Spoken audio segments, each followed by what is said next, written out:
What's up, good people? Mark Holmes here, and as always, I want to say thank you all for watching, commenting, subscribing, and being part of the Joe Boo Sports Report. Without you guys, as well as you ladies, you know that this literally does not work. I hope everybody's having a great Taco Tuesday.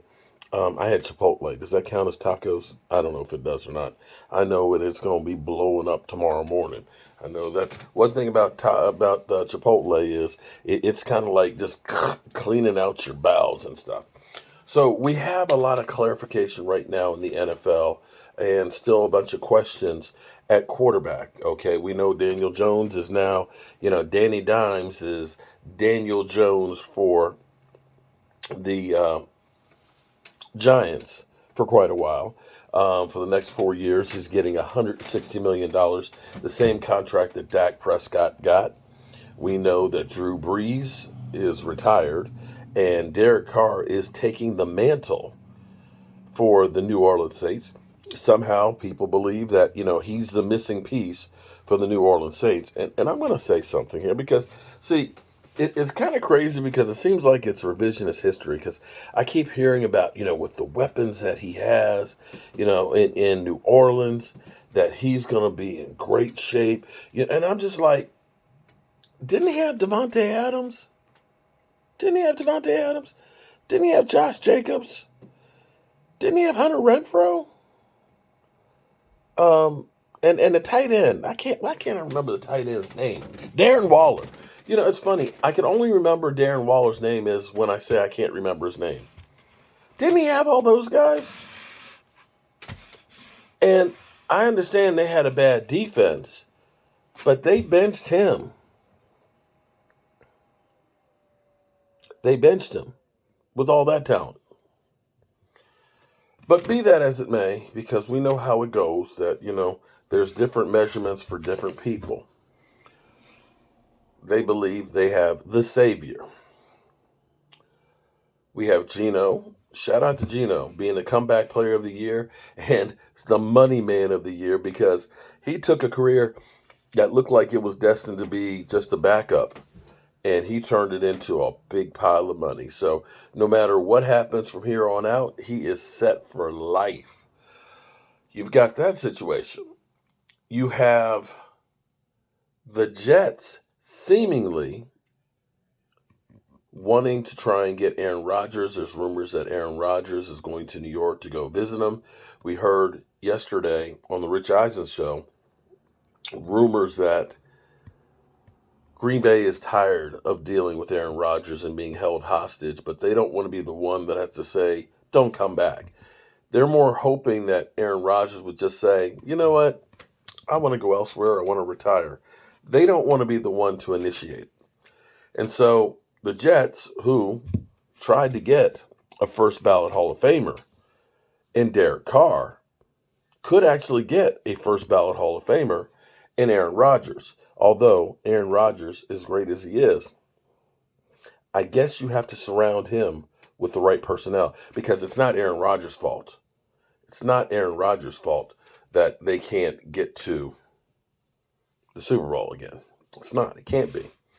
It was actually kind of comical today because when I was listening to the shows this morning, when they were talking about Derek Carr, it was so crazy how they say, well, it's coaching. He's had bad coaches, or he hasn't always had great weapons and things, that they made excuses for him not having a playoff win, not having any playoff win. Zero. Not at home, not on the road, nowhere. They made excuses why it's okay. He's a great quarterback. He hasn't always had the pieces. He hasn't had the coaching. Now I'm going to say, do we honestly look and we say with the Cowboys that we've had great coaching? Jason Garrett's only other coaching for before the Cowboys was 1 year as quarterback coach for the Miami Dolphins when Nick Saban said, you know what, I'm going back to college. When Jason Garrett, who people said the Joneses were holding him back, he went to New York with Danny Dollar Store. and he got fired there. So do we look and say he was a great coach? Scott Linehan. Has that guy gotten another coaching job?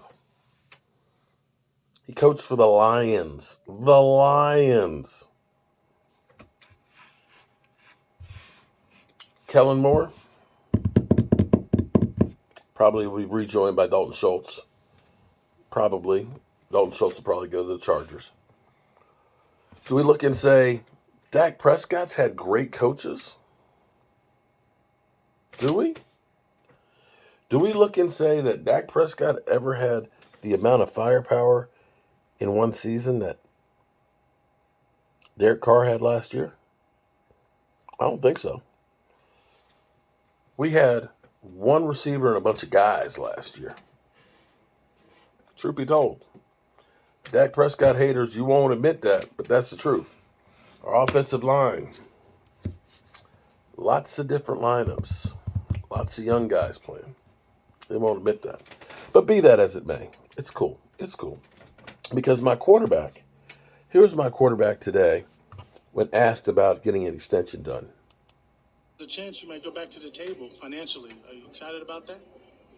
To stay here longer than what? 100% I'm excited, yeah, to be a Dallas Cowboy, as I said. I mean, always dreamed to be here. Now that I'm here, I don't expect to play for any other team. And now it's just about winning. So just trying to get that done and just to hear, obviously, as you say, in the front office, looking forward to an extension. So when that time comes, it'll happen.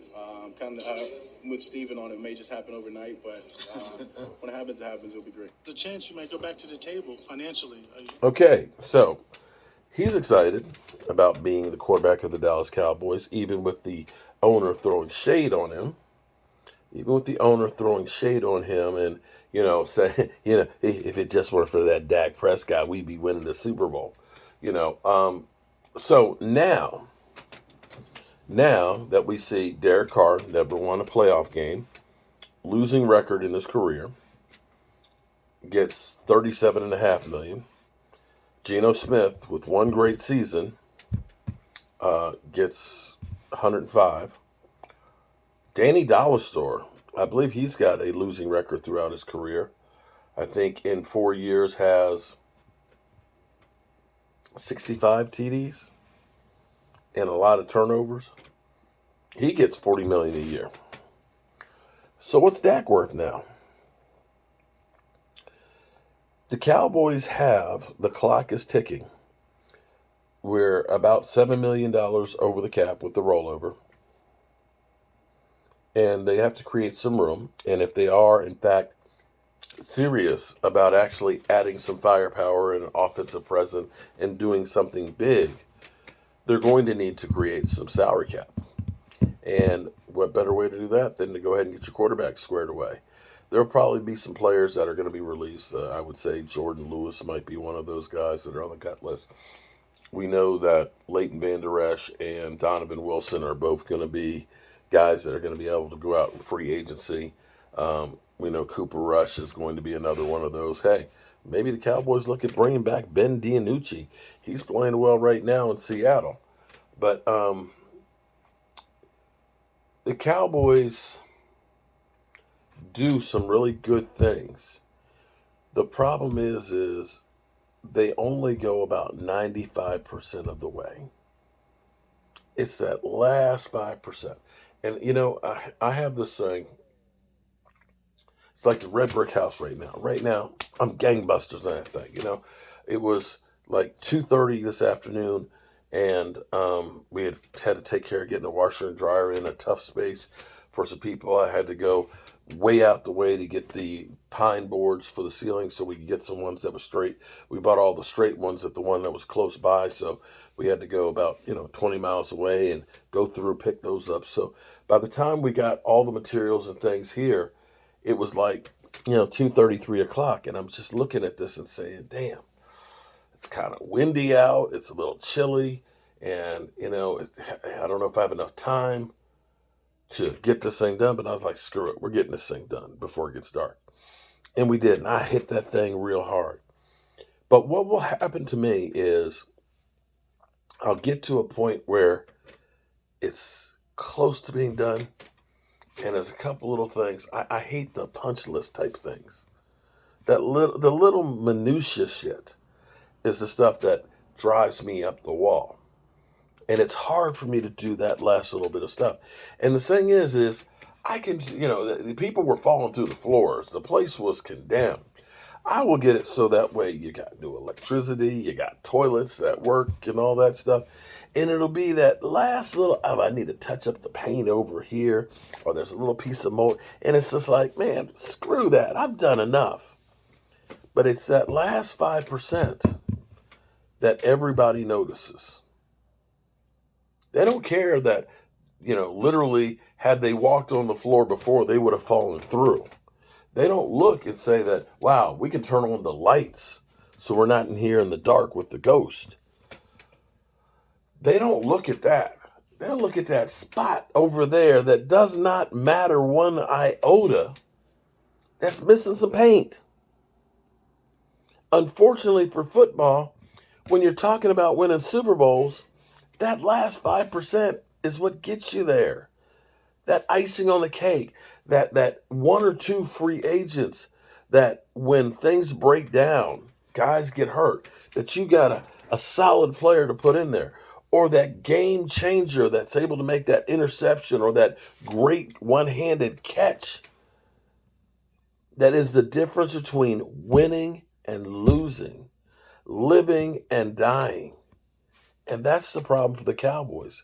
It's that last 5%.